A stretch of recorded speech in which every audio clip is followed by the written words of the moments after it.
And welcome. You know, over the years, those of us in the LGBT community have seen TV, Hollywood, get our community right. And a lot of times we've seen it get it wrong.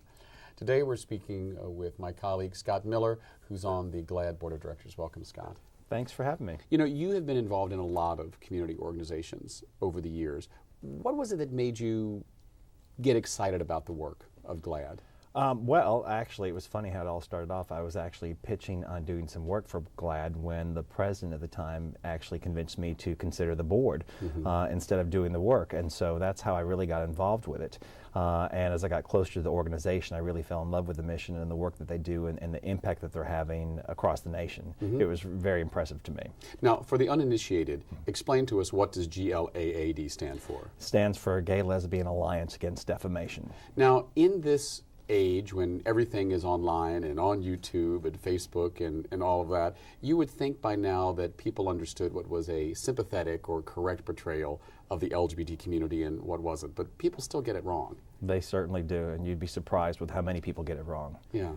Are you surprised that there is still, maybe I wouldn't call it homophobia, but kind of homo cluelessness?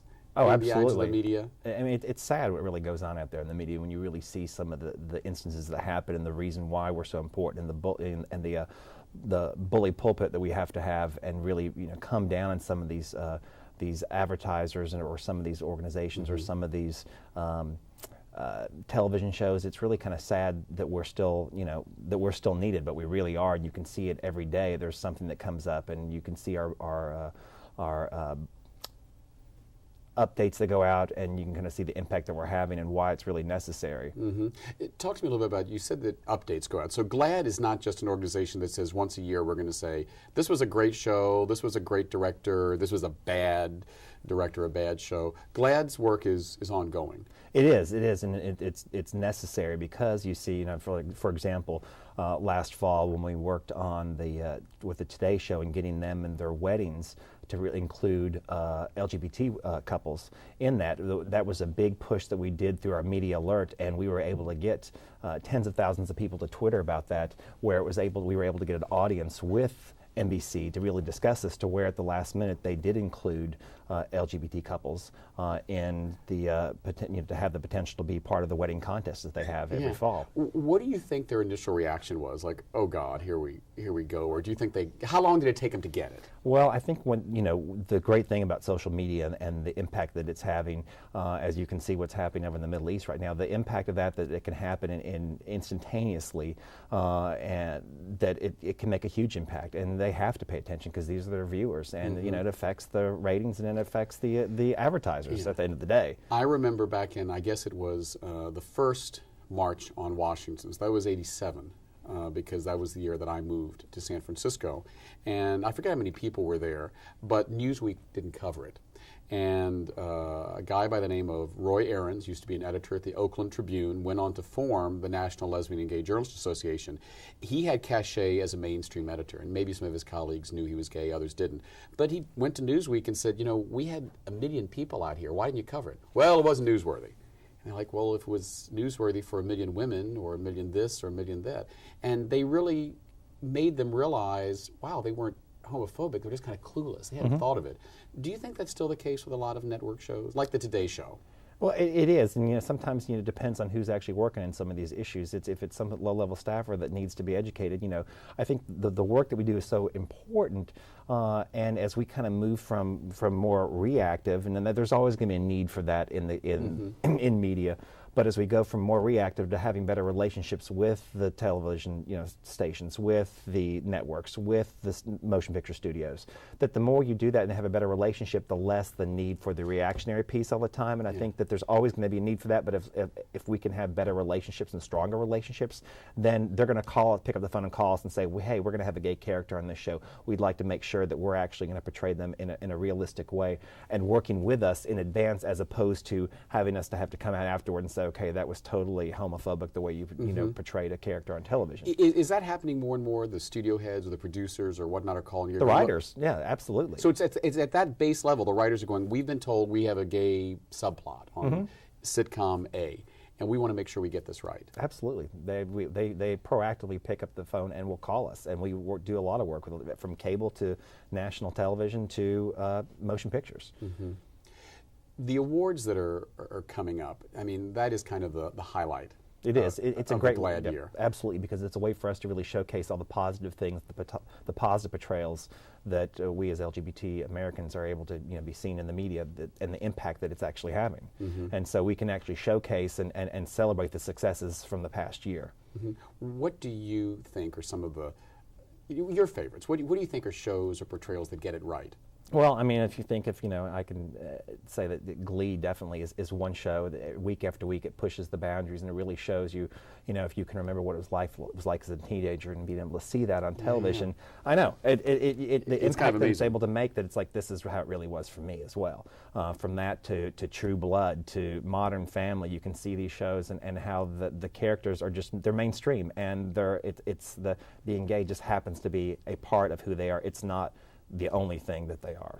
My husband Alfredo was originally from Spain, and he said something interesting when Spain passed same-sex marriage, which he was very proud was before any state in the United States had. He said, it's different in Spain, though, and in Europe in general, he feels. Legislatively, they're way ahead.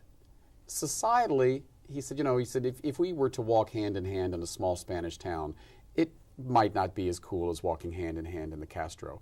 Here in the United States, it's like media and business goes first. Absolutely. I mean, by the time we get to same-sex marriage, everyone's going to go, oh, yawn. Right, and that's why we feel like it's so important, the work that the perceptions are going to change first through the media, and the portrayal of LGBT Americans is going to happen first with that, and then the legislative piece, which we know takes so much longer, will happen later. Right, and it is happening, but it happens at a faster rate when you're working with the media. Right. I'd like to talk to you a little bit about your own work and how you've seen LGBT issues and people move forward. I mean, you're a headhunter, for want of a better phrase, and I know you've placed a lot of executives with specifically nonprofits and LGBT nonprofits over the years. Was there a time when being an openly gay executive was a detriment? I don't, in my space and the work that I do in the nonprofit arena, not as much so, because about half of what I do is on the fundraising side. So there's a higher concentration of gays and lesbians in the fundraising arena.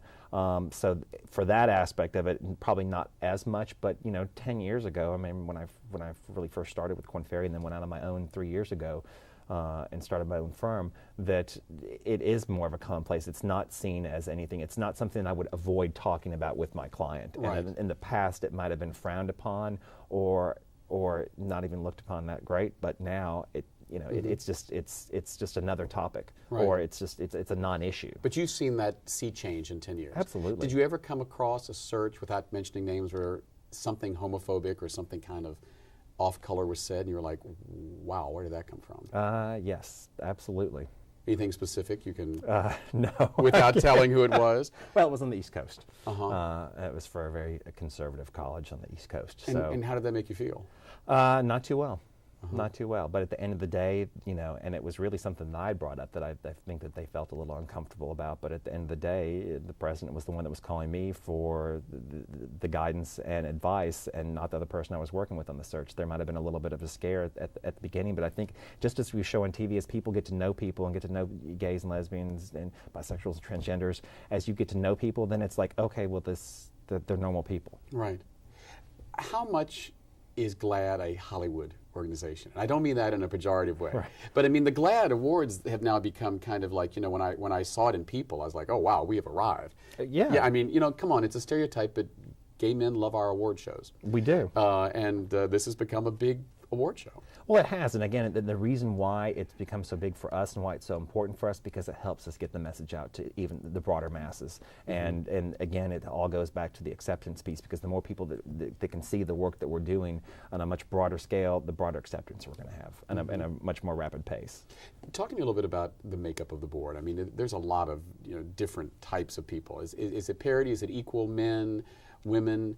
Who are the people behind GLAAD? Well, as co-chairman of the board, I share this responsibility with a straight ally in New York who is with ESPN, and she is African American. She's fantastic. We really look at the whole the diversity of geography. So we have people in all the major cities. We have New York, Los Angeles, Atlanta, Miami, Chicago, Seattle, San Francisco, Dallas, and everywhere in between, and Washington, D.C. But also, we also look at the demographics as well with regards to race, and want to make sure that we have a good, a good diversity with people of color on the board. We also want to make sure that our balance is probably right now 55% men, 45% women. It's something we always it's something we always have to be top of mind with in our board recruiting, to make sure that we do have equal balance. You say that your co-chair is from ESPN.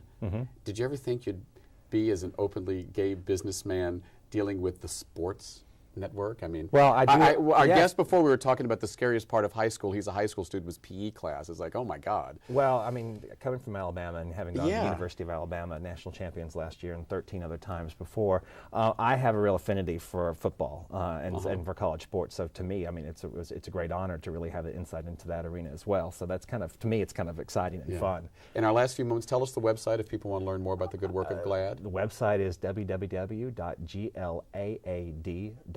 Thanks so much. We've been speaking with Scott Miller, co-chair of GLAAD, and I'm David Perry, your host for 10%. Thanks so much for watching. We'll be back next week.